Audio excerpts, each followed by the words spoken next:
Hello. Observe ಮಾಡಿ ಇವತ್ತು ನಾನು ನಿನ್ನೆ ಯಾವ ತರ ನಿಮಗೆ ಹೇಳಿದ್ನೋ ಅದೇ ತರ ಮಾರ್ಕೆಟ್ ಅಲ್ಲಿ ಇವತ್ತು ರನ್ ಆಯ್ತು. ಸೊ ಅದಕ್ಕೆ ಹೇಳೋದು, ಯಾವಾಗ್ಲೂ ರೀಟೆಸ್ಟ್ ಅಲ್ಲಿ ವರ್ಕ್ ಮಾಡಿ, ರೀಟೆಸ್ಟ್ ಅಲ್ಲಿ ವರ್ಕ್ ಮಾಡಿ ಅಂತ ಮಾರ್ಕೆಟ್ ಡೈರೆಕ್ಷನ್ ತಿಳ್ಕೋಬೇಕು. ನೋಡಿ, ನಾನು ನಿನ್ನೆ ನಿಮ್ಗೆ ಕರೆಕ್ಟ್ ಆಗಿ ಹೇಳಿದೆ, ಒಂದು ಟ್ರೆಂಡ್ ಲೈನ್ ಹಾಕಿದ್ನ.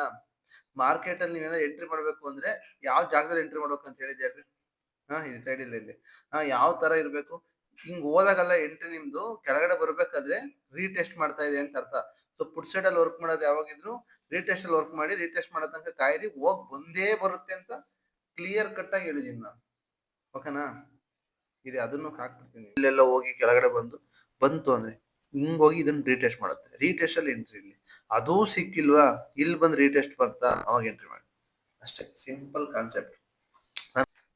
ನೋಡಿದ್ರಲ್ಲ ಆ ವಿಡಿಯೋದಲ್ಲಿ ನಾನು ಕ್ಲಿಯರ್ ಆಗಿ ಹೇಳಿದ್ದೀನಿ, ಹಿಂಗ್ ಹೋದಾಗಲ್ಲ ಎಂಟ್ರಿ ವಾಪಸ್ ಇಲ್ಲಿಗೆ ಹೋಗಿ ಬಂದೇ ಬರುತ್ತೆ ಅಂತ ಹೇಳಿದೀನಿ. ಹಾ, ಏನಾಯ್ತು? ಫಸ್ಟ್ನೇ ಕ್ಯಾಂಡಲ್ ಹೋಯ್ತು, ಕೆಳಗ್ ಬಂತು. ಮತ್ತೆ ಇನ್ನೊಂದು ಹೇಳಿದೀನಿ, ಇಲ್ಲೊಂದು ರೆಕ್ಟಾಂಗಲ್ ಬಾಕ್ಸ್ ಹಾಕಿದೀನಿ. ಆ ವಿಡಿಯೋ ಕರೆಕ್ಟ್ ಆಗಿ ನೋಡಿ. ರೆಕ್ಟಾಂಗಲ್ ಬಾಕ್ಸ್ ಹಾಕಿದೀನಿ. ಮಾರ್ಕೆಟ್ ಏನಾದ್ರು ಬುಲ್ಲಿಶ್ ಆಗ್ಬೇಕು ಅಂದ್ರೆ ಇದು ಈ ಬಾಕ್ಸ್ ಒಳಗಡೆ ಬಂದು ಹೋಗ್ಲೇಬೇಕು, ಇದು ಕ್ರಿಯೇಟ್ ಮಾಡ್ಲೇಬೇಕು ಅಂತ. ಹೆಂಗ್ ಆಗ್ತಿವಿ, ಏನ್ ನೋಡಾಕ್ತೆ ತೋರ್ಸ್ಲಾ? ಏನಕ್ಕೆ ಮಾರ್ಕೆಟ್ ಅಲ್ಲಿ ಬುಲಿಶ್ ಸೈಡ್ ಅಲ್ಲಿ ಹೋಗ್ಬೇಕು ಅಂದ್ರೆ ಯಾಕೆ ಇಲ್ಲಿ ಟ್ಯಾಪ್ ಮಾಡೋಯ್ತು ಅಂತ. ಫಿಬ್ ರೀಟೆಸ್ಟ್ ಇಲ್ಲಿಂದ ಮಾರ್ಕೆಟ್ ಇಲ್ಲಿಗೆ ಬಂತು, ಇಲ್ಲಿಗೆ ಸಾರಿ ಇಲ್ಲಿಗೆ.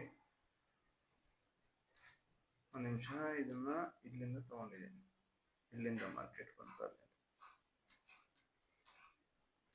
ನೋಡಿ. 0.5 0.6 ಲೆವೆಲ್ ಎಲ್ಲಿಗೆ ಬಂತು?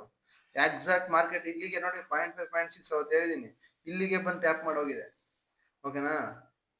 ಇದು ಏನದು ನಿಮ್ಗೆ ಏನು ಅರ್ಥ ಆಗ್ತಿಲ್ಲ, ನಾವೇನು ಮಾಡಲ್ಲ, ನಾವ್ಯಾಕೆ ನೀವ್ ಹೇಳ್ದಂಗೆ ಕೇಳ್ಬೇಕು ಅನ್ನೋ ತರ ನಿಮ್ ಇಂಟೆನ್ಷನ್ ಇದ್ರೆ ಯುವರ್ ವಿಶಸ್. ನೀವು ಏನ್ ನೋಡ್ಕೊಂಡು ಟ್ರೇಡ್ ಮಾಡ್ತಿರೋ ಗೊತ್ತಿಲ್ಲ. ಟ್ರೇಡಿಂಗ್ ಮಾಡ್ಬೇಕಾದ್ರೆ ಕಲ್ತ್ಬಿಟ್ಟು ಮಾಡಿ ಅಂತ ಹೇಳ್ತೀನಿ ಅಷ್ಟೇ. ಓಕೆ, ನಾಳೆ ಏನಾಗುತ್ತೆ ಅಂತ ನೋಡೋಣ. ನೋಡಿ, ಡೇ ಕ್ಯಾಂಡಲ್ ಅಲ್ಲಿ ತಿರ್ಗಾ ನಾನು ನಿನ್ನೆ ಹೇಳ್ದೆ ಇದೇ ಜಾಗದಿಂದ ರಿವರ್ಸ್ ಆಗ್ಬೇಕಾದ್ರೆ ಅಂತ. ಕರೆಕ್ಟ್ ಆಗಿ ವಿಡಿಯೋ ನೋಡ್ಕೊಂಬರಿ ನಿನ್ನೆದು. ಇಲ್ಲಿಂದನೇ ರಿವರ್ಸ್ ಆಗ್ಬೇಕು ಅಂತ, ಯಾಕೆಂದ್ರೆ ಇದೊಂದು ಸಪೋರ್ಟ್ ಬ್ರೇಕ್ ಮಾಡ್ಕೊಂಡು ರೀಟೆಸ್ಟ್ ಮಾಡಿದ್ರೆ ಬೇರೆ ಆಗ್ತಾ ಇದೆ. ಬ್ರೇಕ್ ಮಾಡ್ಕೊಂಡು ಒಂದು ಕ್ಯಾಂಡಲ್, ಒಂದಿಷ್ಟು ಕ್ಯಾಂಡಲ್ ಕ್ರಿಯೇಟ್ ಮಾಡಿ ರೀಟೆಸ್ಟ್ ಮಾಡಿದ್ರೆ ಇವತ್ತಿನ ಲೆಕ್ಕಕ್ಕೆ ಬೇರೆ ಆಗ್ತಾ ಇದೆ. ಆಗಲ್ಲ, ನಾವು ಒಂದು ಉದ್ದೇಶಕ್ಕೋಸ್ಕರ ಇಲ್ಲಿಂದನೇ ವಾಪಸ್ ಕ್ಯಾಂಡಲ್ ನ ಫಾರ್ಮೇಶನ್ ಮಾಡಿದೆ.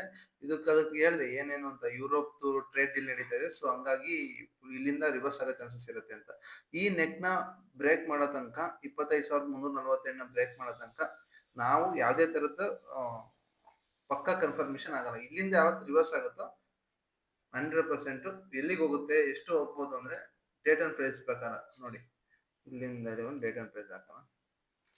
ಎಕ್ಸಾಕ್ಟ್ ಈ ಲೈನಿಗೆ ಅಂತೂ ಇದು ಬ್ರೇಕ್ ಮಾಡಿದ್ರೆ ಇಲ್ಲಿಗೆ ಹೋಗಿ ಹೋಗ್ತಾನೆ 25,672.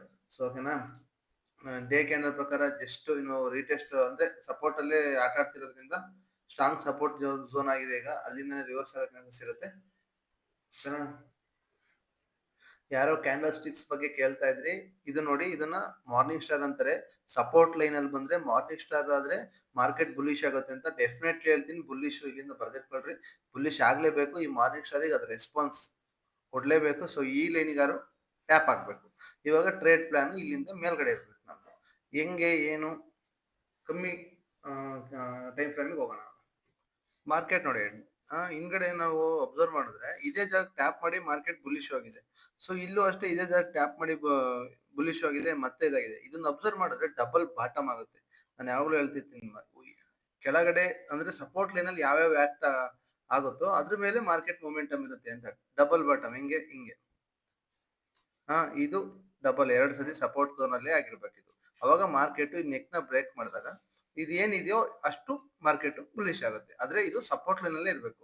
ರೆಸಿಸ್ಟೆನ್ಸ್ ಅಂದ್ರೆ ಮೇಲ್ಗಡೆ ಟ್ಯಾಪ್ ಆಗ್ತಾ ಇರುತ್ತಲ್ಲ, ಅಲ್ಲಿ ಈ ತರ ಎಂ ಪ್ಯಾಟರ್ನ್ ಆಗ್ಬೇಕು. ಅವಾಗ ಡಬಲ್ ಟಾಪ್ ಅಂತಾರೆ ಇದನ್ನ. ಡಬಲ್ ಟಾಪ್ ಆದಾಗ ಅಲ್ಲಿಂದ ಮಾರ್ಕೆಟ್ ಈ ನೆಕ್ ನ ಬ್ರೇಕ್ ಮಾಡಿದ್ರೆ ಈ ನೆಕ್ ಎಷ್ಟು ಇತ್ತು ಅಷ್ಟು ಕೆಳಗೆ ಬಂದೇ ಬರಬೇಕು. ಅದು ರೂಲು. ಓಕೆನಾ? ಈಗಿನ ಸದ್ಯದ ಮಟ್ಟಿಗೆ ಡಬ್ಲ್ಯೂ ಆಗಿದೆ ನೋಡಿ. ಅಬ್ಸರ್ವ್ ಮಾಡಿ, ಇಲ್ಲೊಂದು ಸಪೋರ್ಟು, ಇಲ್ಲೊಂದು ಸತಿ ಸಪೋರ್ಟು, ಸೇಮ್ ಝೋನು. ಇನ್ನು ಅಬ್ಸರ್ವ್ ಮಾಡೋ ಸೇಮ್ ಝೋನ್ ಸಪೋರ್ಟ್ ತಗೊಂಡಿದೆ. ಕಮ್ಮಿ ಫ್ರೇಮ್ ಅಲ್ಲಿ ಇದೇನು ಹೇಳುತ್ತೆ ನೋಡೋಣ. ಓಕೆ, ಇಲ್ಲೂ ಸೇಮ್ ನಮ್ಗೆ ಹತ್ರವಾಗಿ ನೋಡಿದ್ರೆ ಡಬಲ್ ಬಾಟಮ್ ತರನೇ ಆಗಿದೆ. ಸೊ ನೆಕ್ ನ ಬ್ರೇಕ್ ಮಾಡಿದೆ, ಜಸ್ಟ್ ನೆಕ್ ಬ್ರೇಕ್ ಮಾಡಿದೆ ಅಷ್ಟೇ. ಓಕೆನಾ? ನೋಡೋಣ ನಾಳೆ ಇಲ್ಲಿಂದ ಎಂಟ್ರಿ ಎಕ್ಸಿಟ್ ನೆಫ್ಟಿಲಿ. ಓಕೆನಾ? ಅಬ್ಸರ್ವ್ ಮಾಡಿ, ನಾಳೆ ಏನಾದ್ರು ನಿಮ್ಗೆ ಮಾರ್ಕೆಟ್ ಬುಲ್ಲಿಶ್ ಅಲ್ಲಿ ವರ್ಕ್ ಮಾಡಬೇಕು ಅಂತ ಗಿಫ್ಟ್ ನಿಫ್ಟಿ ಅದೆಲ್ಲ ನೋಡಿದಾಗ ನಿಮ್ಗೆ ಅನ್ಸಿದ್ರೆ ಮಾರ್ಕೆಟ್ ಈ ಫಸ್ಟ್ನೇ ಕ್ಯಾಂಡಲ್ ಸ್ಪೈಕ್ ಆಗುತ್ತೆ, ಯಾವ ಕಡೆ ಒಂದ್ ಸೈಡ್ ಆಗುತ್ತೆ. ಆ ಕ್ಯಾಂಡಲ್ ಏನಾದ್ರು ಇಲ್ಲಿಗೆ ಬಂದು ನೆಕ್ಸ್ಟ್ 1 ಮಿನಿಟ್ ಕ್ಯಾಂಡಲ್ ಒಂದು ಗ್ರೀನ್ ಕ್ಯಾಂಡಲ್ ಕ್ರಿಯೇಟ್ ಆಗ್ತಿದೆ ಅಂದ್ರೆ ಮಾರ್ಕೆಟ್ ಇಲ್ಲಿ ಹೋಗುತ್ತೆ. ಇದು ಟಾರ್ಗೆಟ್. ಇದೆಲ್ಲ ಟಾರ್ಗೆಟ್ ಕರೆಕ್ಟ್ ನೋಡ್ಕೊಳ್ಳಿ, ಇದೆಲ್ಲ ಟಾರ್ಗೆಟ್. ಅದು ಯಾವಾಗಾದ್ರೂ ಈ ಲೈನ್ ಟಚ್ ಆಗಿ ವಾಪಸ್ ಬರ್ಬೋದು, ನೋಡ್ಕೊಂಡು ಎಂಟ್ರಿ ಮಾಡಿ. ನೋಡಿ ಇಲ್ಲೇ ಕನ್ಸಲ್ಟೆಂಟ್ ಆಗಿ ವಾಪಸ್ ಇಲ್ಲೇ ರೀಟೆಸ್ಟ್ ಮಾಡಿದ್ರೆ ಮಾತ್ರ ಅದು ಇನ್ನು ಇಲ್ಲೆಲ್ಲ ಕೆಳಗಾಯ್ತಾ ಇದು ಇಲ್ಲಿಗೆ ಹಾಕೊಳ್ಳಿ, ಅವು ಇನ್ನೂ ನಿಮಗೆ ಜಾಸ್ತಿ ಇದು ಸಿಗುತ್ತೆ. ಸೊ ಇದು 0.5 ಲೆವೆಲ್, ಇದ್ರನ್ನ ಯಾವ ತರ ರಿಯಾಕ್ಟ್ ಮಾಡುತ್ತೋ ಅದ್ರ ಮೇಲೆ ಮಾರ್ಕೆಟ್ ಹೋಗುತ್ತೆ. ಮೇ ಬಿ ನನ್ನ ಅನಿಸಿಕೆ ಇದು 0.5 ಲೆವೆಲ್ ಆಗಿರೋದ್ರಿಂದ ಮಾರ್ಕೆಟ್ ನಾಳೆ ಫಸ್ಟ್ ಸ್ಪೈಕ್ ಅಲ್ಲಿ ಅಲ್ಲಿ ಹೋಗಿ ಟಚ್ ಆಗಿ ಬರೋ ಚಾನ್ಸಸ್ ಇರುತ್ತೆ ಹೊರಗಡೆ ಓಪನ್ ಆದ್ರೆ. ಇಲ್ಲಿಗೆ ಈ ಲೈನ್ ಟಚ್ ಆಗೋ ಚಾನ್ಸಸ್ ಜಾಸ್ತಿ ಇರುತ್ತೆ. ಇದು 0 ಲೆವೆಲ್. ಇದನ್ನ ಇಲ್ಲಿಂದ ರಿಜೆಕ್ಟ್ ಮಾಡಿದ್ರೆ ಬೇರಿಶ್ ಆಗುತ್ತೆ. ಬೇರಿಶ್ ಆಗಬಾರ್ದು ಅನ್ನೋ ಒಂದೇ ಒಂದು ಕಾರಣಕ್ಕೆ ಈಗ ಒಂದು ಟ್ಯಾಪ್ ಇಲ್ಲಿಗೆ ಮೂವ್ ಮಾಡ್ತಾನೆ, ಇಲ್ಲ ಅಂತಂದ್ರೆ ಇಲ್ಲಿಂದ ಹಿಂಗೆ ಸ್ಪೈಕ್ ಆಗುತ್ತೆ. ಬಟ್ ಡೆಫಿನೆಟ್ಲಿ ಬುಲ್ಲಿಶ್ನೇ ತೋರಿಸ್ತಾ ಇರೋದು ಮಾರ್ಕೆಟ್. ಬೇರಿಶ್ ಅಲ್ಲಿ ವರ್ಕ್ ಮಾಡ್ಬೇಕಂದ್ರೆ ಈ ನೆಕ್ಗಳೆಲ್ಲ ಬ್ರೇಕ್ ಆದ್ರೆ ಮಾತ್ರ ಬೇರಿಶ್ ಸಿಂಗು, ಇಲ್ಲ ಅಂದ್ರೆ ಬೇರಿಶ್ ಬರೋ ಚಾನ್ಸಸ್ ತುಂಬಾ ಕಡಿಮೆ. ಇದ್ರ ಕೆಳಗೆ ವರ್ಕ್ ಮಾಡ್ಬೋದು. ಇದರಿಂದ ಕೆಳಗಡೆ ಏನಾದ್ರು ಓಪನ್ ಆಗಿ ಇಲ್ಲಿಗೆ ವಾಪಸ್ ರಿಟೆಸ್ಟ್ ಮಾಡಿದ್ರೆ ಇದರಿಂದ ಕೆಳಗಡೆ ನೀವು ವರ್ಕ್ ಮಾಡ್ಬೋದು. ಬೇರಿಶ್ ಅಲ್ಲಿ ಇಲ್ಲಿಗೆ ಬಂದು ರೀಟೆಸ್ಟ್ ಏನಾದ್ರು ಮಾಡಿದ್ರೆ ವಾಪಸ್ ತಿರ್ಗಾ ಇಲ್ಲಿಗೆ ಬರ್ತಾನೆ ಸಪೋರ್ಟಿಗೆ. ಇದೇನ್ ಮಲ್ಟಿಪಲ್ ಟೈಮ್ ಸಪೋರ್ಟ್ ತೊಂದ್ರೆ ಜಾಗ ಐತಲ್ಲ, ಇಲ್ಲಿಗೆ ಬರ್ತಾನೆ. ನೋಡ್ಕೊಂಡು ಎಂಟ್ರಿ ಮಾಡಿ. ಹೇಳ್ತಾ ಇದೀನಿ, ಕರೆಕ್ಟ್ ಆಗಿ ವಿಡಿಯೋ ನೋಡಿದ್ರೆ ಅರ್ಥ ಆಗುತ್ತೆ. ರೀಟೆಸ್ಟ್ ಮಾಡ್ಬೇಕು ಈ ಟ್ರೆಂಡ್ ಲೈನ್ಗೆ. ಈ ಟ್ರೆಂಡ್ ಲೈನ್ ರೀಟೆಸ್ಟ್ ಮಾಡಿದ್ರೆ ಏನ್ ಇದು ದೊಡ್ಡ ಟ್ರೆಂಡ್ ಲೈನ್ ಇದೆಯಲ್ಲ ನಮ್ದು bearish trend line, market touch ಆಗಿದ್ರೆ ಆ ಲೈನ್ ಟಚ್ ಆಗ್ತಾನೆ. ಯಾವಾಗ ಆಲ್ರೆಡಿ ಬ್ರೇಕ್ಔಟ್ ಕೊಟ್ಟಿದ್ದಾನೆ, ಜಾಸ್ತಿ ಬ್ರೇಕ್ಔಟ್ ಕೊಟ್ಮೇಲೆ ರೀಟೆಸ್ಟ್ ಮಾಡ್ಬೇಕಷ್ಟೇ.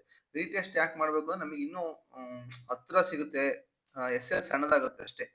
ರೀಟೆಸ್ಟ್ ಏನಾದ್ರು ಇಲ್ಲಿಗೆ ಬಂದಾಗ ನಾನು ಹೇಳಿದಾಗ ಇಲ್ಲಿಗೆ ಬಂದಾಗ ನೀವು ಎಂಟ್ರಿ ಮಾಡಿದ್ರೆ ಸಾಕತ್ತಾಗಿರುತ್ತೆ. ಎಸ್ ಎಲ್ ಎಷ್ಟು ಕೊಂಡಿಸ್ತೀರ ಅವಾಗ, ಸಣ್ಣ ಎಸ್ ಎಲ್ ಕೊಂಡಿಸ್ತೀವಿ ಇಷ್ಟು ಅಷ್ಟೇ. ಇದು ಕೆಳಗಡೆ ಬಂದ್ರೆ ನೀವು ಎಕ್ಸಿಟ್ ಮಾಡ್ತೀರಾ.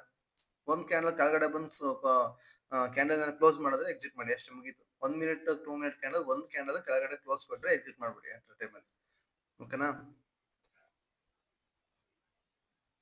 ನಿಫ್ಟಿ ಫ್ಯೂಚರ್ ಚಾರ್ಟ್ ನ ನೀವು ಅಬ್ಸರ್ವ್ ಮಾಡಿ. ಇದಿನ್ನು ಸೇಮ್ ಆ ಟ್ರೆಂಡ್ ಲೈನ್ ರೆಸಿಸ್ಟೆನ್ಸ್ ಅಲ್ಲಿ ಇದೆ. ಸೊ ಇದು ಬ್ರೇಕ್ ಮಾಡಬೇಕು, ಬ್ರೇಕ್ ಮಾಡಿ ರೀಟೆಸ್ಟ್ ಮಾಡಬೇಕು, ಅವಾಗ ಎಂಟ್ರಿ ಇರ್ಲಿ. ಇದನ್ನು ಅಬ್ಸರ್ವ್ ಮಾಡಿ. ನಾಳೆ ನೀವು ಟ್ರ್ಯಾಪ್ ಆಗ್ಬಿಡ್ತೀರಾ ಮಿಸ್ ಆದ್ರೆ. ವಾಪಸ್ ಹಿಂಗೋಗಿ ಫಸ್ಟ್ ನೆಕ್ಸ್ಟ್ ಕ್ಯಾಂಡಲ್ ಇಲ್ಲಿ ಓಪನ್ ಆಯ್ತು ಸೀದಾ ಮಾರ್ಕೆಟ್ ಇಲ್ಲಿಗೆ ಬಂದ್ಬಿಡುತ್ತೆ. ಸೊ ಪುಟ್ಟು ಓಡೋ ಚಾನ್ಸಸ್ ಇರುತ್ತೆ. ಸೊ ಹಂಗಾಗಿರೋದ್ರಿಂದ ನೀವು ಸೇಫ್ ಆಗಿ ಎಂಟ್ರಿ ಮಾಡಿ ವಾಪಸ್ ಈ ಸಿಚುವೇಶನ್ ಬರೋ ಚಾನ್ಸಸ್ ಇರುತ್ತೆ. ಅದಕ್ಕೆ ಹೇಳ್ತಾ ಇರೋದು ನಾನು, ಈ ಫ್ಯೂಚರ್ ಚಾರ್ಟ್ ನ ತುಂಬಾ ಅಬ್ಸರ್ವ್ ಮಾಡಬೇಕು. ನಿಫ್ಟಿಲಿ ಅಬ್ಸರ್ವ್ ಮಾಡ್ತಾ ಇದ್ರೆ ನಿಮ್ಗೊಂದು ಒಳ್ಳೆ ಟ್ರೆಂಡ್ ಗೊತ್ತಾಗುತ್ತೆ ಮಾರ್ಕೆಟ್ ಅಲ್ಲಿ ಇರೋದು. ಓಕೆನಾ. ಸರಿ, ಗೋಲ್ಡ್ ಏನಾಗ್ತಿದೆ ನೋಡೋಣ. ಸೊ ಗೋಲ್ಡ್ ಹೈ ಆಗ್ತಿದೆ ನೋಡಿ. ನಾನು ನಿನ್ನೆ ಹೇಳ್ದಂಗೆ ಈ ಕ್ಯಾಂಡಲ್ ಕ್ಲೋಸ್ ಆದಾಗ ನಾನು ಅನ್ಕೊಂಡೆ ಇದ್ರ ಕೆಳಗಡೆ ಏನಾದ್ರೂ ಒಂದು ಕ್ಯಾಂಡಲ್ ಕ್ಲೋಸ್ ಆಗಿದ್ರೆ ಇದ್ರ ಕೆಳಗಡೆ, ಸೊ ಮಾರ್ಕೆಟ್ ಕಂಪ್ಲೀಟ್ ರಿವರ್ಸ್ ಆಗಿ ಇಲ್ಲಿಗೆ ವಾಪಸ್ ಬಂದು ಟ್ಯಾಪ್ ಆಗಿ ಹೋಗ್ತಾ ಇತ್ತು. ಇದು ಇದ್ರ ಮೇಲ್ಗಡೆ ಓಪನ್ ಮಾಡಿದೆ. ಸೊ ಮತ್ತೆ ಇದು ಯಾವುದೇ ತರದ ಮೂವ್ಮೆಂಟ್ ಅಲ್ಲ, ಮೂಮೆಂಟಮ್ ಕ್ಯಾಂಡಲ್ ಬರ್ಬೇಕು. ಇದ್ರ ಕೆಳಗಡೆ ಒಂದು ರೆಡ್ ಕ್ಯಾಂಡಲ್ ಬರ್ಬೇಕಿತ್ತು. ಅವಾಗ ಇಲ್ಲೇನು ನೋಡಿದ್ರೆ ನೀವು 4 ಅವರ್ಸ್ ಅಲ್ಲಿ ನಿಫ್ಟಿ ಮಾರ್ನಿಂಗ್ ಸ್ಟಾರ್ ಅದು ಸೇಮ್ ಉಲ್ಟಾ ಆಗೋದು, ಯೂನಿಕ್ ಸ್ಟಾರ್ ಆಗಿರೋದು. ಸೊ ಇದಕ್ಕೆ ಇದು ಇವಾಗ ರೆಸಿಸ್ಟೆನ್ಸ್ ಅಲ್ಲಿ ಇದೆ. ಅಂದ್ರೆ ರೆಸಿಸ್ಟೆನ್ಸ್ ಏನು ಇಲ್ಲ, ಆಲ್ ಟೈಮ್ ಹೈ ಇರೋದ್ರಿಂದ ರಿವರ್ಸ್ ಆಗಕ್ಕೆ ಒಂದು ರಿವರ್ಸಲ್ ಕ್ಯಾಂಡಲ್ ಅಷ್ಟೇ. ಅಂದ್ರೆ ಟ್ರೇಡ್ ನ ರಿವರ್ಸ್ ಮಾಡೋದು morning star, unique star, hammer, ಇವು ಮೂರು. ಈ 4 ಏನ್ ಬರುತ್ತೋ ಈ 4ಕ್ಕೆ ನೀವು ಟ್ರೇಡ್ ನ ರಿವರ್ಸ್ ಮಾಡೋದು. ಪಾಸಿಬಿಲಿಟಿ 85% ಇರೋದೇ ಅವು. ಇನ್ನೇನು ಎಂಗಲ್ಫಿಂಗು, ಮಾರಬೋದು ಇವೆಲ್ಲ ಏನು ಟ್ರೇಡ್ ನ ರಿವರ್ಸ್ ಮಾಡಲ್ಲ, ಮೂವ್ಮೆಂಟ್ ಮಾಡಿಸುತ್ತೆ, ಕನ್ಫರ್ಮೇಶನ್ ಡಬಲ್ ಮಾಡೋದು ಅಷ್ಟೇ. ಓಕೆನಾ. ಬಿ ಟಿ ಸಿ ಅಬ್ಸರ್ವ್ ಮಾಡೋಣ. ಬಿ ಟಿ ಸಿ ಎಲ್ಲಿ ಹೋಗಿ ನಿಂತ್ಕೊಂಡಿದೆ ಅಂತ.